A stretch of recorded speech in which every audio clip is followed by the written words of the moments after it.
ಈ ಒಂದು ವಿಡಿಯೋದಲ್ಲಿ ಕನ್ನಡದ ಮೂಲಕ ಕೆಲವು ಇಂಗ್ಲಿಷ್ ವರ್ಡ್ಸ್ಗಳನ್ನ ಕಲಿತಾ ಇದ್ದೇವೆ. ಫಸ್ಟ್ ಒನ್ ನೋಡಿ, ಒರೆಸು. ಇದನ್ನ ಇಂಗ್ಲಿಷ್ ಅಲ್ಲಿ ಮೋಪ್ ಅಂತ ಕರಿತೀವಿ.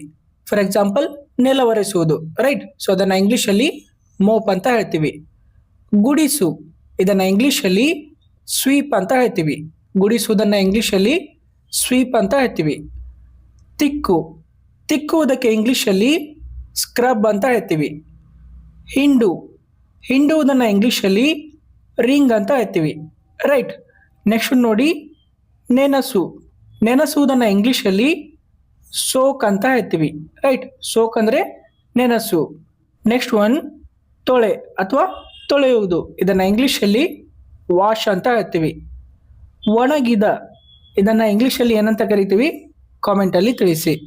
ಇದೇ ರೀತಿಯಾಗಿ ಕನ್ನಡದಿಂದ ಇಂಗ್ಲಿಷ್ ಕಲಿಯುವುದಕ್ಕೆ ನಾವು 10 PDF ಬುಕ್ಸ್ಗಳನ್ನ ರೆಡಿ ಮಾಡಿದ್ದೇವೆ.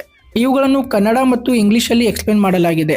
ಇವುಗಳನ್ನು ನೀವು ಯಾವುದೇ ವೆಬ್ಸೈಟ್ಗೆ ಹೋಗಿ ಡೌನ್ಲೋಡ್ ಮಾಡ್ಕೊಳ್ಳೋ ಅವಶ್ಯಕತೆ ಇಲ್ಲ. ಸಿಂಪಲ್ ಆಗಿ ಈ ಒಂದು ನಂಬರ್ಗೆ ವಾಟ್ಸಾಪ್ ಮೇಲೆ ಮೆಸೇಜ್ ಅಥವಾ ಕಾಲ್ ಮಾಡಿ. Thank you.